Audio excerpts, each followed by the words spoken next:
ఓం గంగణపతే నమ. ఐం సరస్వత్యే నమ. శ్రీమాత్రే నమ. ద్రాం దత్తాత్రేయాయ నమ. ఓం నమ శివాయ శివాయ గురువే నమ. శ్రీరామ జయ రామ జయ జయ రామ రామాయ నమ. క్లీం కృష్ణాయ గోవిందాయ గోపీజనవల్లభాయ శ్రీకృష్ణ పరబ్రహ్మణే పరంజ్యోతిషే పరమాత్మనే నమో నమ. ద్రాం దత్తాత్రేయాయ నమ. క్రీం క్రీం మహాకాళికాయ నమ. యూట్యూబ్ ప్రేక్షకులకందరికీ కూడా నమస్కారం అండి. నేను పాలపర్తి గురునాథ శర్మ జ్యోతిషం వాస్తు సిద్ధాంతిని మీకంతా కూడా ప్రధానంగా గోచారరీత్యా గ్రహాల యొక్క స్థితిగతి కలియిక వాటి ప్రభావం అంతా కూడా ఈ యొక్క వివాహాది శుభకార్యాల కోసం మేషాది ద్వాదశ రాశుల వాళ్ళకి 2026 ఆంగ్ల సంవత్సరంలో విశేషంగా అంతా కూడా పరిష్కారం చెప్పడం జరుగుతుంది. వివాహాది శుభకార్యాలు జరగాలి అంటే ప్రధానంగా చూసుకోవాల్సింది ఏంటంటే లగ్న చక్రంలో ఈ యొక్క సప్తమ స్థానము ప్రధానంగా పంచమ స్థానము నవమ స్థానం కేంద్రంగా చూసుకోవాల్సి ఉంటుంది. ప్రధానంగా వివాహ కారకులైన గ్రహాలంతా కూడా చూసుకుంటే సప్తమాధిపతి మరియు లగ్నానికి సప్తమాధిపతి యొక్క రంగా ఉండాలి. ప్రధానంగా చూసుకోవాలనుకుంటే కనుక జాతకరీత్యా ప్రధానమైన కారణాల వల్ల వివాహం ఆలస్యం అవుతుంటాయి. ప్రధానంగా మానవాళికి అంతా కూడా పూర్వజన్మలు చేసుకున్న పుణ్య ఫలితం వల్ల వివాహాది శుభకార్యాలు శీఘ్రంగా జరగడానికి ఆస్కారం ఉంటుంది. ప్రధానంగా చూసుకుంటే ప్రధానంగా ఈ యొక్క నవమ స్థానంలో కనుక రాహు సంచారం జరిగి ఉంటే దాన్ని పితృదోషం కారణం అంటారు. తర్వాత పంచమ స్థానంలో రాహు ఉంటే కనుక ఈ యొక్క కాలసర్ప దోషం అంటారు. ప్రధానంగా చూసుకుంటే కొన్ని అష్టమ స్థాన దోషాలని చెప్పేసి మాంగళ్యక దోషాలని చెప్పేసి కొన్ని ప్రధానమైన దోషాలు అనేది ఉంటాయన్నమాట. దానికంతా కూడా జ్యోతిష శాస్త్ర ప్రామాణికంగా మీకంతా కూడా తంత్రశాస్త్రంలో అంతా కూడా చెప్పడం జరిగింది. ప్రధానంగా ఈ యొక్క జ్యోతిష కారకత్వంలో ప్రధానంగా గ్రహాల యొక్క కారకత్వంలో అంతా కూడా ఈ యొక్క శుక్రుడు బృహస్పతి అంతా కూడా వివాహానికి కారకం అవుతుంటారు. ప్రధానంగా చూసుకుంటే అంగారకుడు కూడా వివాహానికి కారణం అవుతుంటారు. చంద్ర భగవానుడు చంద్రబలం కూడా యోగకరంగా ఉండాలి. బృహస్పతి అంగారకుడు మరియు శుక్రుడు చంద్ర భగవానుడు సప్తమాధిపతి ఏ లగ్నం అయితే ఉందో లగ్నానికి సప్తమాధిపతి యోగకరంగా ఉండాలి. అష్టమ స్థానంలో ఈ యొక్క పాపగ్రహాల యొక్క కలయిక లేకుండా ఉండాలి. ఈ యొక్క కొన్ని గ్రహాల యొక్క స్థితిగతి సంయోగం అనేది పాపగ్రహంతో పాటు సంయోగం లేకుండా ఉండాలి. గ్రహస్థితి అంతా కూడా చూసుకుంటే జన్మ జాతకం ప్రకారంగా మీకు వివాహాది శుభకార్యాలు జరగడానికి ఆస్కారం ఉంటుంది. గోచారీత్యా కూడా గురుబలం చేకూరుతుందన్నమాట. గోచారీత్యా గురువు అంతా కూడా యోగకరంగా మంచి శుభస్థానంలో యోగకరంగా ఉంటే కనుక శీఘ్రంగా వివాహాది శుభకార్యాలు జరగడానికి ఆస్కారం ఉంటుంది. ప్రధానమైన కారణం అంతా కూడా చూసుకుంటే మాంగళిక దోషం అనేది ప్రధానంగా కారణంగా చెప్పడం జరుగుతుంది. అంటే మాంగళిక దోషం అనేది అంగారక దోషం అంటారు దాన్నంతా కూడా. ఈ అంగారక దోషం అనేది విశేషంగా మీకంతా కూడా జాతకరీత్యా ఎవరికైతే కనుక అంగారకుడు ఈ స్థానంలో ఉంటే కనుక దోషకారిగా ఉంటాడు. ప్రధానంగా వివాహాది శుభకార్యాలు ఆలస్యం అవడానికి అంతా కూడా మాంగళిక దోషం ఆలస్యం అవడానికి ఆస్కారం ఉంటుంది. అదొకటి కారణం మాత్రమే.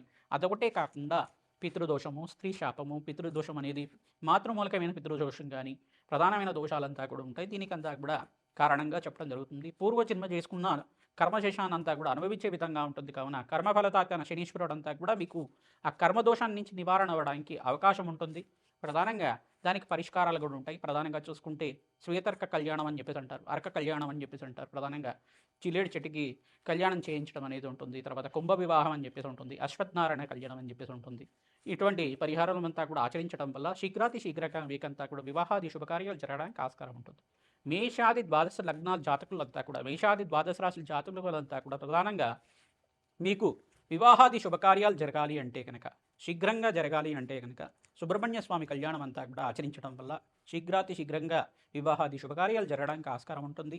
ప్రధానంగా జాతకరీత్యా ఉన్న దోషానికి ప్రబలంగా ఉందా లేదా చూసుకోవాలి. ఏ స్థానంలో దోషం అనేది ఉంది, దానికంతా కూడా దోష స్థితి అంతా కూడా ఏ రకంగా ఉంది, యుతి అంతా కూడా ఏ రకంగా ఉంది, ఏ గ్రహాల యొక్క సంయోగం వల్ల ఈ యొక్క దోష ప్రామాణికం అంతా కూడా నిర్ధారణ అయింది అనేది జ్యోతిష సిద్ధాంతాలతోటి మీరంతా కూడా నిరూపణ చేసుకొని తత్పరిహారార్థం అంతా కూడా ఆచరించడం వల్ల శీఘ్రంగా వివాహాది శుభకార్యాలు జరగడానికి ఆస్కారం ఉంటుంది. ఈ యొక్క విశేషాలంతా కూడా ఈ ఎపిసోడ్లో చెప్పడం జరుగుతుంది. మేషాది ద్వాదశ రాశుల వాళ్ళు ప్రతినిత్యం కూడా గోమాత సేవ చేయండి. తద్వారా మీకంతా కూడా వివాహాది శుభకార్యాలు జరగడానికి ఆస్కారం ఉంటుంది. 2026లో మేషాది ద్వాదశ లగ్న జాతకులకి మేషాది ద్వాదశ రాశుల వాళ్ళకి ఎవరికైతే కనుక గురుబలం అంతా కూడా చేకూరుతుందో వాళ్ళకంతా కూడా శీఘ్రంగా వివాహాది శుభకార్యాలు జరగడానికి ఆస్కారం ఉంటుంది. అందరికీ కూడా వివాహాది శుభకార్యాలు జరగాలని చెప్పి ఆశీర్వాదం చేస్తూ జగన్మాత అనుగ్రహం వల్ల అతి శీఘ్రంగా వివాహాది శుభకార్యాలు జరగాలంటే ఎటువంటి పరిష్కారాలు ఆచరించాలో ఈ ఎపిసోడ్లో చెప్పడం జరుగుతుంది. వృశ్చిక రాశి వృశ్చిక లగ్న జాతకులకి గోచారరీత్యా 2026 ఆంగ్ల సంవత్సర ఫలితాల్లో భాగంగా వివాహాది శుభకార్యాలు జరగాలంటే ఎటువంటి పరిష్కారం ఆచరించాలి, మీకంతా కూడా గురుబలం ఏ రకంగా ఉంది విశ్లేషణ చేయడం జరుగుతుంది. ప్రధానంగా గురుబలం ఒకటే కాకుండా శుక్రుడు కూడా జాతకరీత్యా యోగకరంగా ఉండాలి, గోచారరీత్యా కూడా యోగకరంగా ఉండాలి. బృహస్పతి శుక్రుడు అంగారకుడు రాశ్యాధిపతి అంతా కూడా అత్యంత శుభుడుగా ఉండాలి జాతకరీత్యా. అయితే ఈ జాతకరీత్యా ఉన్న దోషాలకంతా కూడా పరిష్కారం ఏ రకంగా చేస్తున్నారు ఆ పరిష్కారం అయిందా లేదా అనేది జ్యోతిష్ సిద్ధాంతాలతో మీరు జాతకాన్ని అంతా కూడా విశ్లేషణ చేసుకుని మీరు పరిష్కారం ఆచరించడం వల్ల అతి శీఘ్రంగా కళ్యాణ యోగం అవడానికి ఆస్కారం ఉంటుంది. ఈ సంవత్సరంలో విశేషంగా మీకంతా కూడా బృహస్పతి ఉచ్చస్థానంలో మార్పు జరిగినప్పుడు ఈ యొక్క కర్కాటక రాశిలో ప్రవేశం చేసిన తర్వాత వివాహాది శుభకార్యాలు జరగడానికి ఆస్కారం ఉంటుంది. ప్రధానంగా చూసుకుంటే ఈ సంవత్సరం అంతా కూడా బృహస్పతి శుభుడుగా అత్యంత శుభుడుగా ఉండడానికి ఆస్కారం ఉంటుంది. ప్రధానంగా ఈ గోచారిత్య ఫలితాలు అనేది గోచారంలో గ్రహాల యొక్క సంయోగము మార్పు జరిగినప్పుడు మాత్రమే జరుగుతూ ఉంటుంది. జన్మ జాతకమే ప్రధానమైన జాతకంగా ఉంటుంది కావున దత్తాత్రేయ స్వామి ఆరాధన విశేషంగా చేసుకుంటూ ఉండాలి. సుబ్రహ్మణ్య స్వామి వారి ఆరాధన విశేషంగా చేసుకోవడం, 27 మంగళవారాల దాకా అభిషేకాలు చేయించడం వల్ల వివాహాది శుభకార్యాలు జరగడానికి ఆస్కారం ఉంటుంది. ప్రధానంగా చూసుకుంటే జన్మ జాతకంలో ఉండే దోషాలకి పరిష్కారం అంతా కూడా ఆచరించాలి. జన్మ జాతకమే ప్రధానమైన జాతకంగా ఉంటుంది. ప్రధానంగా పూర్వజన్మలో చేసుకున్న కర్మ సిద్ధాంతాన్ని ఈ జన్మలో అంతా కూడా పుణ్యంతో దేవతారాధనతో మీరంతా కూడా నివారణ ఆచరించడం వల్ల విశేషమైన ఫలితాలంతా కూడా పొందుతూ ఉంటారు. కమలాత్మిక దేవి ఆరాధన, బగ్లాముఖి శాంతి హోమాది కార్యక్రమాలు, దత్తాత్రేయ మూలమంత్ర సహితంగా జపము హోమాది కార్యక్రమాలు ఆచరించడం, కన్యాపాశుపత హోమాలు కానీ వరపాశుపత హోమాది కార్యక్రమాలు కానీ ఈ యొక్క చండీ హోమాది కార్యక్రమాలు కానీ విశేషమైన శాంతి పూజలు ఆచరించడం వల్ల ప్రధానంగా ఈ యొక్క అంగారక దోషం అనే దోషం ఉంటే కనుక మీరు ప్రధానంగా చూసుకుంటే ఈ యొక్క కుంభ వివాహం కానీ శ్వేతర్క కళ్యాణం కానీ ఈ యొక్క కదిరి వివాహం కానీ ఆచరించడం వల్ల వివాహాది శుభకార్యాలు జరగడానికి ఆస్కారం ఉంటుంది. అతి శీఘ్రంగా కళ్యాణ యోగం కలగాలి అంటే కనుక ప్రధానంగా మీరంతా కూడా పుణ్యక్షేత్ర దర్శనం అంతా కూడా ఆచరించాలి. ప్రధానంగా రుణముక్తేశ్వర క్షేత్రం అనే క్షేత్రం ఉంటుంది. రుణముక్తేశ్వర క్షేత్రంలో మీరంతా కూడా అభిషేకాది కార్యక్రమాలు ఆచరించడం వాళ్ళకి అతి శీఘ్రంగా కళ్యాణం అవడానికి ఆస్కారం ఉంటుంది. శివపార్వతి కళ్యాణం కూడా పుణ్యక్షేత్రంలో ఆచరించడం వాళ్ళకి శీఘ్రాతి శీఘ్రంగా కళ్యాణం అవ్వడానికి ఆస్కారం ఉంటుంది. శ్రీమాత్రే నమః. మేషాది ద్వాదశ రాశుల వాళ్ళకి ప్రధానంగా చూసుకుంటే గోచారరీత్యా 2026 ఆంగ్ల సంవత్సర ఫలితాల్లో భాగంగా అన్ని రాశుల వాళ్ళకు కూడా వివాహాది శుభకార్యాలు జరగడానికి గ్రహాలంతా కూడా యోగకరంగా ఉండాలి. జాతకరీత్యా గోచారరీత్యా కూడా ప్రధానంగా బృహస్పతి, శుక్రుడు, అంగారకుడు, శనీశ్వరుడు, ఈ గ్రహాలన్నీ కూడా బుధ భగవానుడు, ఈ గ్రహాలన్నీ కూడా వివాహాది శుభకార్యాలకి కారణమవుతుంటారు.